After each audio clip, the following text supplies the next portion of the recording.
എല്ലാവർക്കും അറിയാം ശങ്കർദാസിനെ. ഞങ്ങളറിയുന്ന ശങ്കർദാസ് അറിഞ്ഞുകൊണ്ട് ഒരു തെറ്റ് ചെയ്യില്ല. ഇത് മാത്രമല്ല, തെറ്റൊന്നും ചെയ്യില്ല. ഉത്തമനായ കമ്മ്യൂണിസ്റ്റാണ് അദ്ദേഹം. അറിയാതെ വല്ല പാടിച്ചേ പറ്റുമെന്ന് ഞങ്ങൾക്ക് അറിയാൻ പാടില്ല. അതുകൊണ്ട് അന്വേഷണം നടക്കട്ടെ. ഒരു കാര്യം ഉറപ്പിച്ച് പറയുന്നു, കമ്മ്യൂണിസ്റ്റ് പാർട്ടി കൃത്യമായി പറയുകയാണ്, അന്വേഷണത്തിൽ തെറ്റുണ്ടെന്ന് കണ്ടാൽ തെറ്റ് ചെയ്ത ആളെ കമ്മ്യൂണിസ്റ്റ് പാർട്ടിയോ LDFോ രക്ഷിക്കില്ല, പരിരക്ഷിക്കില്ല. പക്ഷേ ഈ പാർട്ടിക്ക് മനുഷ്യത്വമുണ്ട്. ശങ്കർദാസ് അതീവ അസുഖബാധിതനായി, തളർന്ന അവശനായി, മിണ്ടാനാകാത്ത അവസ്ഥയിൽ കിടക്കുകയാണ്, ആഴ്ചകളായിട്ട് കിടക്കുകയാണ്. ഈ അവസ്ഥയിൽ കമ്മ്യൂണിസ്റ്റ് പാർട്ടി നടപടിക്കൊന്നും പോകില്ല. അസുഖം ഭേദമായി ചോദ്യം ചെയ്യലിന് ശേഷം ഏതെങ്കിലും കുറ്റത്തിൽ അദ്ദേഹത്തിന് എന്തെങ്കിലും പങ്കാളിത്തമുണ്ടെങ്കിൽ അപ്പോൾ പാർട്ടി അതിനെ എങ്ങനെ ഗൗരവമായിട്ട് കാണണമോ അതുപോലെ കാണും.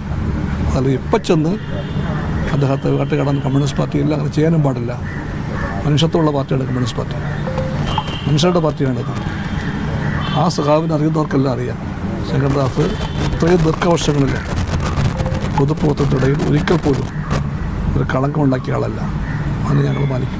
2017 മറ്റേ കൊടിമരം ഒന്ന് മാറ്റി കഴിഞ്ഞപ്പോൾ പ്രയാഗോപാലുള്ള അജിത്തറയിലൊക്കെ ഉള്ള സമയത്ത് തന്നെ ഈ തന്ത്രികളുടെ രാജ്യം കൈമാറി വാജി വാഹനം ഉൾപ്പെടെ പിടിച്ചെടുക്കുന്ന ഇതൊക്കെ വരുന്നു. അപ്പോൾ UDF ആ ഒരു രീതിയിലേക്ക് പുതുക്കുട്ടിയിലേക്ക് വരുന്ന ലെവലിലേക്കൊക്കെ ചർച്ചകൾ മാറുകയാണ്. അല്ല, UDF ബൈ ഇറ്റ്സ് നേച്ചർ, അതിൻ്റെ ജന്മന പ്രകൃതിയ UDF അതാണ്.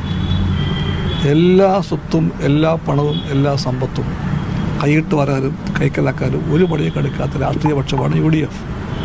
അത് എത്ര ഉദാഹരണം വേണം. പക്ഷെ ഞങ്ങളങ്ങനെ ആകാൻ പാടില്ല. UDF അതാകാം, പക്ഷെ UDFൻ്റെ ശരിയല്ല LDF ശരി. LDF ശരി അഴിമതികളെ, അന്യായങ്ങളെ, കൈക്കൂലിയെ, കൊള്ളകളെ, ഈ പറയുന്ന എല്ലാത്തരം നീക്കങ്ങളെയും അംഗീകരിക്കാത്ത നിലപാടാണ് LDFൻ്റേത്. അതുകൊണ്ട് UDF പോയ വഴിയെ LDF പോകാൻ പറ്റില്ല. എല്ലാവർക്കും സംശയമുള്ള കാര്യമല്ലല്ലോ ഇത്. എല്ലാ കാലത്തും UDF എന്ന് പറയുന്നത് അഴിമതിയാണ്. ക്ഷേത്രമോ പള്ളിയോ ഒന്നും ബാധകമല്ല. എവിടെയെല്ലാം കൈയിട്ട് വരാൻ പറ്റുമോ അവിടെയെല്ലാം കൈയിട്ട് വരണം. ആണ് UDF നയം. ആ നയം LDFിലില്ല. അതുകൊണ്ടാണ് SIT അന്വേഷണം വന്നപ്പോൾ ഒരു ഘട്ടത്തിലും LDF ഗവൺമെൻറ് അതിന് വഴിമുടക്കം പോയിട്ടില്ല.